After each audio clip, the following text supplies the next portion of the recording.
Hello, welcome to Pike Creek Farm.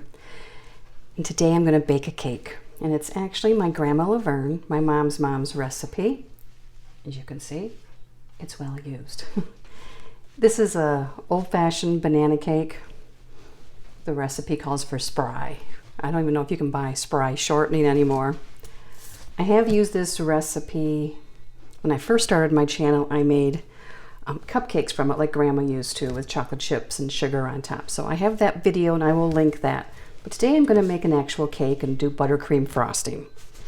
So I'm going to show you how you can make a cake just as fast as a mix, basically, and it tastes a whole lot better. So thank you for stopping in at Pike Creek Farm. My name is Renee and I appreciate you stopping in. So let's start with the recipe. I'm going to put it up where I can see it. And the first step is to cream the shortening and the sugar. And I will put the link, I'll put the recipe down below. The recipe calls for a half a cup of spry, which is shortening. I have made this with butter. And I think back in the 70s, Mom used to make it with margarine. But I'm going to do it the way Grandma did, and I have shortening. So let me bring it down. I love these vintage recipes. They're simple and they're good, and they don't have all the extra stuff that store-bought has and that mixes have. So it takes half a cup of spry and 1 cup of white sugar. And we are going to cream this together. And I will turn the volume down for this. You don't have to hear this mixer going.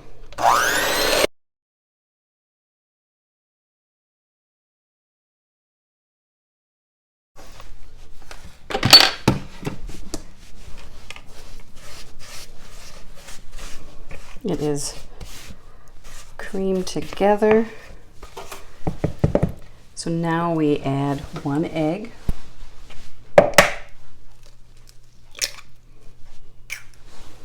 And a cup of bananas mashed up.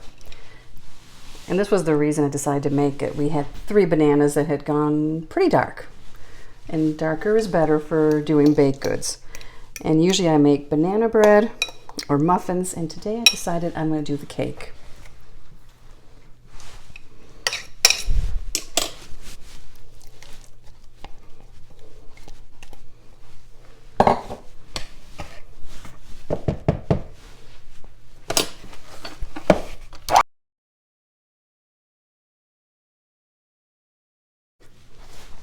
Now we're going to add 3 tablespoons of milk. Let me mix that. This is a thin cake. It is not a real fat cake. You can make layer cake out of it, but it's not going to be a real high layer cake. So now we add the dry ingredients, and that is 1.5 cups of flour. So here's cup, and I need to get a half a cup out now.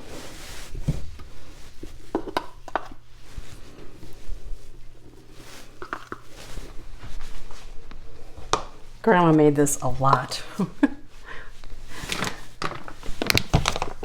need to have 1 teaspoon of baking soda. I grabbed out cornstarch instead of baking powder. Let me grab the baking powder. Baking powder. And we just need a pinch. So I put about that much.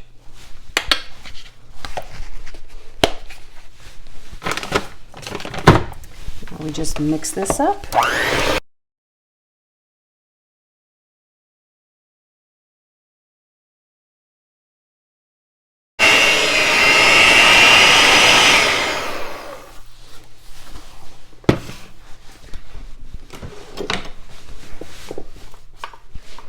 And here we go. check the bottom up. It's not quite all mixed up in the bottom.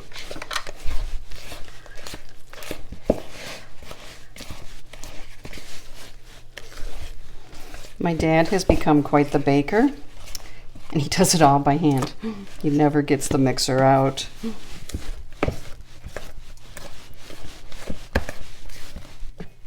we go. I have my oven on, preheated to 350. I'm going to make it in a 9 by 13 today. So spray the pan or grease it with butter or shortening, and we will spread this out.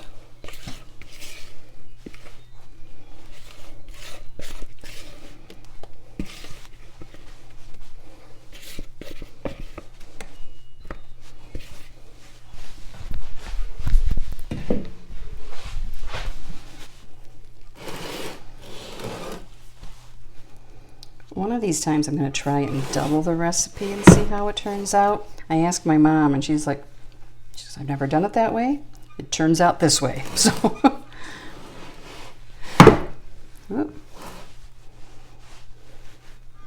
hitting the bread box.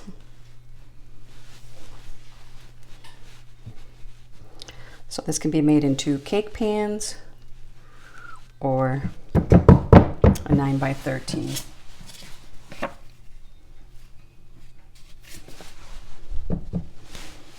And I'm going to put it in for about 20 minutes and check it, since it's not a real thick cake. I don't think it's going to take real long.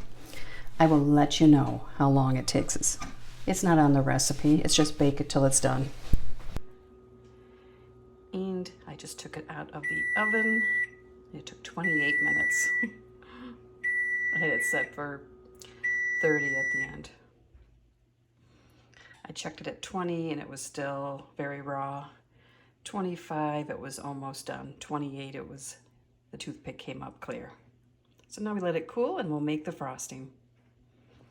And I did it in this pan, so you can, I don't know if you can tell how high it is, but we'll cut a piece out too. Cake's ready for the frosting now. See, there's the cake. So we're gonna make just a simple 5-minute buttercream frosting. You could use cream cheese frosting or any other frosting that your family likes, but this is just gonna be a nice fluffy buttercream made with real butter. So I have a cup of butter that has softened. I'll put that in here.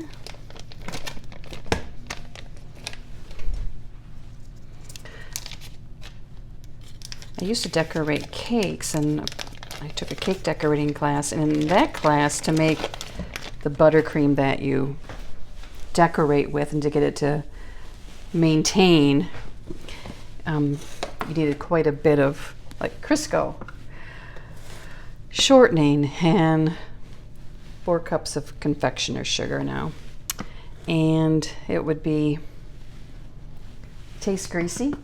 So she had us put boiling water as the liquid in it, and oh my gosh, it was her cakes were always the best. I used to always buy my cakes from her, and then she offered the class at church and I took it.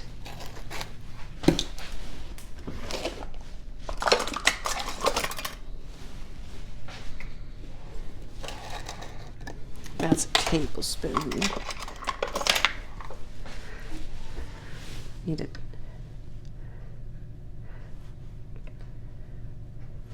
This is only a half a teaspoon, but we need 2 teaspoons of vanilla. If you want your buttercream to be really white, don't use this kind of vanilla. Or the Mexican vanilla, I use that a lot too. McCormick makes a clear vanilla flavoring.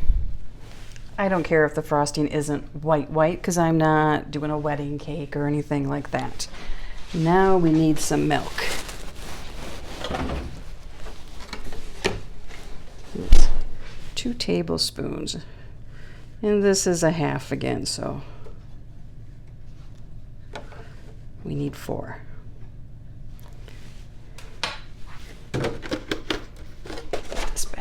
fridge.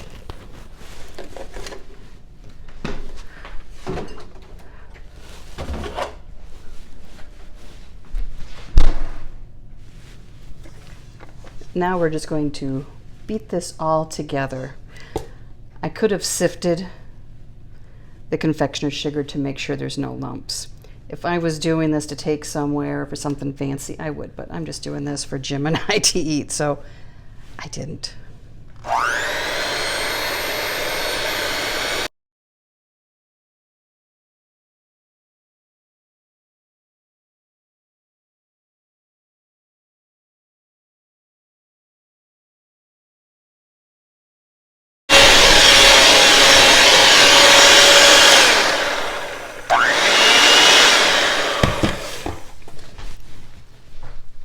It's soft now, and the beater was going through it real easily, so it's not stiff.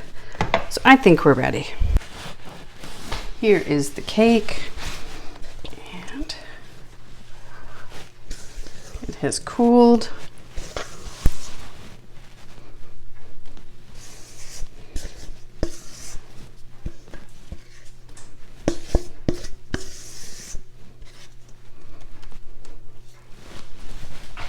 Plop all the icing on.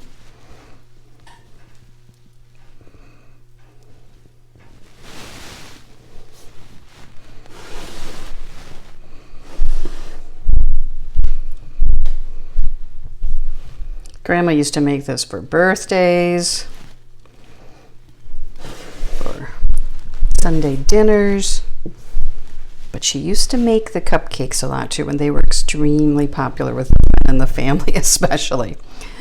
So check out how we do those too. Same base recipe. So we'll sneak a little piece.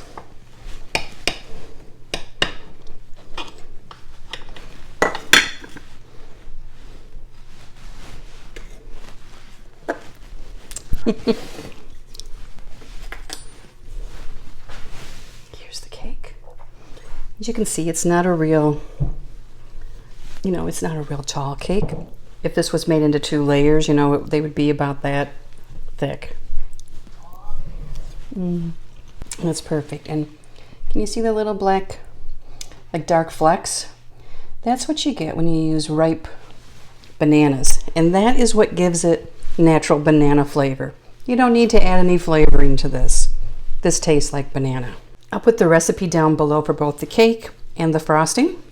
And I hope you enjoy my Grandma Lavern's banana cake recipe. Thank you very much for stopping by. If you like this video, if you push the like button, or if you comment or subscribe, it really helps my channel grow, and I appreciate it so much. Thank you so much. See you next time at Pike Creek Farm.